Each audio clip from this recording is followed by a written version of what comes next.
नागपूरमध्ये हिवाळी अधिवेशन सुरू आहे आणि या अधिवेशनामध्ये आज काही आमदारांनी तुकाराम मुंढेंच्या निलंबनाची मागणी केली। त्यांच्यावरती हक्कभंगाचा प्रस्ताव वगैरे दाखल करणाऱ्या अशा पद्धतीचा सगळा वाद आहे। हे प्रकरण काय हे मी तुम्हाला सांगणार आहे, पण मागच्या काही वर्षापासून तुकाराम मुंढे एवढे राजकारण्यांना का खुपतात? म्हणजे 2005 मध्ये सेवेमध्ये आलेले आहेत मुंडे आणि आता 2025 चालू आहे।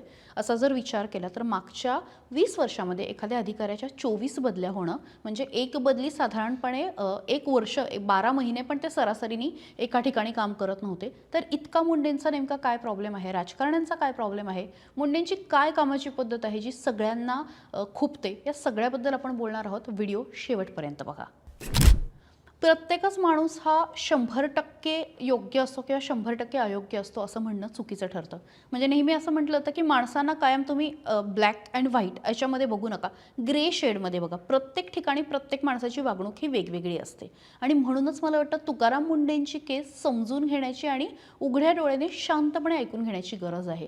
मी जशी सुरुवात सांगितली तशी 2005 मध्ये खरं तर तुकाराम मुंढे सर्वसामान्य घरातले होते। देशामधनं UPSC मध्ये 20वे आले आणि IPS माफ करा IAS म्हणून जॉईन झाले। पण त्याच्यानंतर सातत्याने त्यांच्या राजकारण्यांशी त्यांचे कायमच वाद झाले। अर्थात तुकाराम मुंढेंचे काही मुद्दे फार महत्त्वाचे आहेत, तेही जाणून घ्यायला हवेत। यातलं काही इंटरेस्टिंग गोष्टी ज्या आहेत ना त्या मी तुम्हाला सांगणार आहे। त्यातलं सोलापूरमध्ये त्यांची कारकीर्द विशेष गाजली होती। सोलापूरचे जिल्हाधिकारी होते आणि ज्या काळात जिल्हाधिकारी होते त्याच वेळी जो निर्णय आला त्याच्यानुसार जिल्हाधिकारी हेच तिथल्या देवस्थानचे म्हणजे पंढरपूर देवस्थानचे अध्यक्ष असतील अशा पद्धतीचा त्या ठिकाणचा हायकोर्टाचा निर्णय होता। त्याप्रमाणे ते देवस्थानचे अध्यक्ष झाले, श्री विठ्ठल रुक्मिणी देवस्थान जे आहे ते पंढरपूरचं। आणि त्यानंतर त्यांनी वारीमध्ये जे काही निर्णय घेतले ते खूप गाजले होते। विशेषतः त्यांनी VIP दर्शन बंद केलं असं बोललं गेलं, तर त्याच्यामागे सुद्धा एक स्टोरी आहे। तुकाराम मुंढेंनी माहिती घेतली की किती वेळ पांडुरंगाचं दर्शन घेताना किती वेळ दर्शन हे बंद असतं सामान्य माणसांसाठी, सामान्य वारकऱ्यांसाठी। आणि तेव्हा त्यांना कळालं की जवळपास सकाळी 6-6:30 पर्यंत ते बंद असतं, कारण 2 वेळा पांडुरंगाची आणि रुक्मिणी मातेची पूजा होते। एकदा देवस्थानाकडून होते, एकदा शासकीय पूजा होते जी मुख्यमंत्र्यांच्या हस्ते केली जाते। मग या दोन्ही पूजा एकत्र होऊ शकतील का? त्यांनी त्याच्याबद्दलची माहिती घेतली। मग ती नाही होऊ शकत तर किती कमीत कमी वेळामध्ये पूजा होऊ शकते? आणि त्या वर्षी खरं तर म्हणजे देवेंद्र फडणवीस तेव्हा मुख्यमंत्री होते की विक्रमी वेळेमध्ये म्हणजे अवघ्या रात्री 2:30 वाजता वारकऱ्यांसाठी रांग खुली करण्यात आली। सामान्य भक्तांसाठी विठुरायाची रांग खुली करण्यात आली आणि लोकांना दर्शन सुरू झालं। त्यांनी त्यावेळेस एक अशी गोष्ट केली की 2:30 वाजेपर्यंत म्हणजे जोपर्यंत पूजा सुरू आहे तोपर्यंत मंत्री असू द्या, VIP असू द्या, पोलीस अधिकारी असू द्या, कोणी असो ते दर्शन घेऊ शकतात। पण ॲज सून ॲज सामान्यांची रांग सुरू झाली, वारकऱ्यांची रांग सुरू झाली की कुठल्याही VIPला दर्शन घेऊ दिलं जाणार नाही असा त्यांनी स्पष्ट नियम केला। आणि त्या वर्षी सर्वाधिक महाराष्ट्रातल्या वारकऱ्यांनी खरं तर विठुरायाचं थेट दर्शन घेतलं। त्यामुळे ती एक परंपरा मुंडेंनी तिथे सुरू केली। त्यासोबतच त्यांचे काही तिथे वादसुद्धा झालेले होते आणि त्यांचं असं म्हणणं होतं, हायकोर्टाचे स्पष्ट आदेश होते आणि त्या आदेशामध्ये सांगितलेलं होतं की कुठल्याही परिस्थितीमध्ये वारकऱ्यांनी एकूण प्रदूषण आणि हे सगळं बघता नदीमध्ये चंद्रभागेच्या काठा आतमध्ये राहू नये अशा पद्धतीचे ते आदेश होते, किंवा पर्यावरण खराब करू नये, तिथे कुठल्याही पद्धतीचं मल विसर्जन करू नये अशा पद्धतीचे ते सगळे आदेश होते आणि ते त्यांनी पाळण्याचं ठरवलं। आणि त्यावेळी सुद्धा एक मोठा संघर्ष जो आहे तो त्याच्यामध्ये बघायला मिळाला आणि एकूणच त्यांची सोलापूरमधली जी कारकीर्द होती ती सुद्धा गाजलेली बघायला मिळाली। विशेषतः माजी आमदार असलेले रमेश कदम असू द्या किंवा आत्ताचे शिवसेनेचे उभाठाचे नेते असलेले शरद कोळी यांच्याशी सुद्धा त्यांचा संघर्ष झाला होता आणि ती गोष्ट सुद्धा चांगलीच गाजल्याची बघायला मिळाली। ह्याच्यानंतर त्यांची एक कारकीर्द गाजली होती ती होती नवी मुंबईमध्ये। तर नवी मुंबईमध्ये आताच्या ज्या भाजपच्या आमदार आहेत मंदा म्हात्रे यांच्यासोबत त्यांचा थेट संघर्ष बघायला मिळालेला होता। विशेषतः अतिक्रमणाची कारवाई सुरू असताना मंदा म्हात्रे आणि तुकाराम मुंढे यांचा संघर्ष खूप महाराष्ट्रामध्ये गाजलेला होता आणि एक महिला आमदार आणि एक तडफदार अधिकारी यांच्यामध्ये कशा पद्धतीने ते खटके उडाले होते ते संपूर्ण महाराष्ट्राने बघितले होते। अगदी त्यांच्या ऑफिसमध्ये सुद्धा परत एकदा मंदा म्हात्रेंनी त्यांची भेट घेतली, तिथे सुद्धा त्यांचे वाद झाले आणि त्यांच्यावरती हक्कभंग आणेल अशा पद्धतीची भाषा जी आहे ती मंदा म्हात्रेंनी केलेली होती। त्यानंतर पुढचा एक त्यांचा अजून एक इंटरेस्टिंग किस्सा आहे, तो म्हणजे ते आरोग्य मिशनचे जेव्हा संचालक होते त्यावेळी आरोग्यमंत्री असलेले तानाजी सावंत यांच्यासोबत त्यांचा खटका उडालेला होता. विशेषतः तानाजी सावंत यांचं असं म्हणणं होतं की ते माझे फोन घेत नाहीत, कुठलाही रिस्पॉन्स करत नाहीत, त्यानंतर कॉलबॅक करत नाहीत. इतकंच काय तर मंत्र्याला जी काही म्हणजे त्यांना जे म्हणायचं होतं की जे प्रोटोकॉलनुसार सो कॉल्ड अधिकारी करतात, तर असा कुठल्याही पद्धतीचा प्रोटोकॉल जो आहे तो मुंडे फॉलो करत नाही, असं तानाजी सावंतांचं म्हणणं होतं. आणि त्याबाबत त्यांनी तत्कालीन मुख्यमंत्री असलेल्या एकनाथ शिंदेंना एक मोठं पत्र लिहिलेलं होतं. म्हणजे कर्मचाऱ्यांबाबत त्यांची भूमिका फारशी चांगली नाहीत, आशा वर्करांना ते रिस्पेक्ट देत नाहीत, त्यांच्या मीटिंग्स घेत नाहीत वगैरे वगैरे असे काही मुद्दे मांडलेले होते. आणि त्यानंतर त्यांची तिथून सुद्धा बदली झालेली बघायला मिळालेली होती. या व्यतिरिक्त सुद्धा म्हणजे पुण्यामध्ये ते PMPMLला होते तेव्हा दररोज 6 लाख प्रवासी साधारणपणे PMPMLमधनं प्रवास करायचे. पण मुंडेंनी मात्र 9 लाखापर्यंत 10 लाखापर्यंत ही संख्या नेली होती आणि कुठेतरी PMPचा कारभार जो आहे तो सुधारण्याचा प्रयत्न केला होता. इतकंच नाही तर जे ड्रायव्हर स्टॉपवरती गाडी थांबवत नाही तर त्या ड्रायव्हरवरती सुद्धा कारवाई केलेली होती. वेळेत बसेस न निघणं त्याच्यावरती सुद्धा कारवाई केली होती. प्रत्येक बस ही स्टॉपवरतीच थांबायला हवी अशा पद्धतीचं त्यांचं म्हणणं होतं. महिलांसाठी 1 दिवस मोफत प्रवास अशा अनेक योजना ज्या आहेत त्या आणण्याचा त्यांनी प्रयत्न केला. दिव्यांग कल्याण सचिव जेव्हा ते झाले तेव्हा खरंच एखाद्या अधिकाऱ्याने आपलं जे काही अपंगाचं सर्टिफिकेट दिलेलं आहे तर त्याची पडताळणी त्यांनी अत्यंत काय म्हणू शकतो आपण त्याला कडक पद्धतीने ती सगळी सुरू केली आणि त्यातनं सुद्धा काही प्रकरणं समोर आली.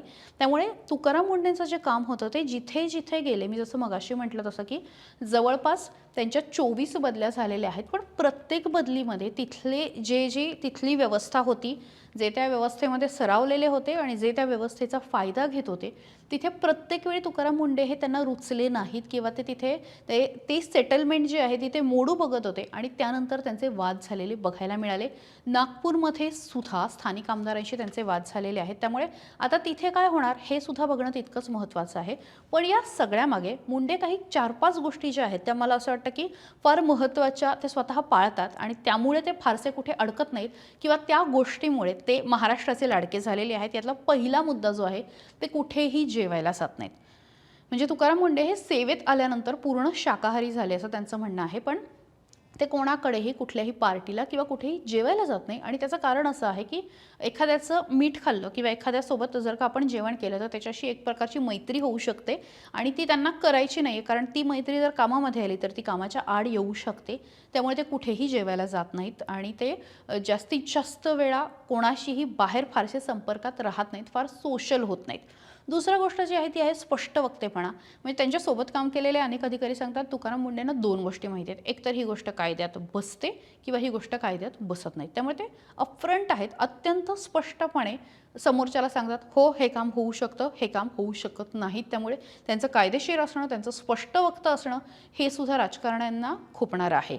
याशिवाय ते अत्यंत वक्तशीर आहेत. म्हणजे तुम्हाला जर आठवत असेल तर तुकाराम मुंडेंचा नागपूरमधला किस्सा हा फार प्रसिद्ध आहे की ते तिथे जॉईन झाले आणि जॉईन झाल्या त्यांनी काही ठिकाणी भेट दिली आणि त्यावेळी जे डॉक्टर वेळेत आलेले नव्हते किंवा जे कर्मचारी वेळेत आलेले नव्हते ते एक मस्टर करतात, एकदा सांगतात की वेळेवर या. हे पुण्यामध्ये सुद्धा PMPMLला झालेलं होतं.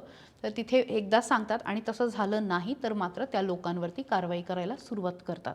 तुकाराम मुंडेंचं हे शाकाहारी असणं, हे बाहेर न जेवणं, पार्टी कल्चरमध्ये न बसणं, त्यांचं स्पष्ट वक्ते असणं, त्यांचं वक्तशीर असणं, त्यांचं कायदेशीर असणं, या ज्या सगळ्या गोष्टी आहेत या खरं तर एकूणच नोकरशाहीला फारशा रुचणाऱ्या नाहीत, त्यामध्ये त्यांच्या नेहमीच्या चौकटीमध्ये बसणाऱ्या नाहीत आणि म्हणूनच तुकाराम मुंडे जे आहेत त्यांना वेळोवेळी राजकारण्यांकडनं विरोध होतो. या व्यतिरिक्त त्यांची बदली जेव्हा होते तेव्हा मात्र स्थानिक लोक हे अनेकदा आंदोलन करताना दिसलेली आहेत. नाशिकमध्ये आंदोलन झालेलं आहे, त्यानंतर नवी मुंबईमध्ये आंदोलन झालेलं आहे. आम्हाला तुकाराम मुंडेंसारखाच अधिकारी हवा अशा पद्धतीने लोक रस्त्यावरती उतरलेले आहेत आणि आता पुन्हा एकदा तुकाराम मुंडे यांच्या चौकशीची मागणी होती, त्यांच्यावरती काही गैरव्यवहार केल्याचे आरोप होत आहेत. त्यामुळे आता नेमकं काय होतं, सरकार काय निर्णय घेतं, विशेषतः त्यांची चौकशी होते का, या सगळ्या गोष्टी असणं महत्त्वाचं आहे. कुठल्याही अधिकाऱ्याच्या करिअरमध्ये काही पोस्टिंग ज्या अशा असतात की ज्या अपफ्रंट येऊन काम करता येतं, जिल्हाधिकाऱ्यासारखी पोस्टिंग असते किंवा तुम्ही लोकांच्या डोळ्यासमोर राहता, तुम्ही लोकांमध्ये राहता आणि एक मोठं प्रशासन जे आहे ते तुम्हाला स्वतःला लीड करायला मिळतं. मला असं वाटतं की IAS अधिकाऱ्यांमध्ये, IAS वर्तुळामध्ये अशा पद्धतीच्या पोस्टिंगची अपेक्षा ही प्रत्येकाची असते.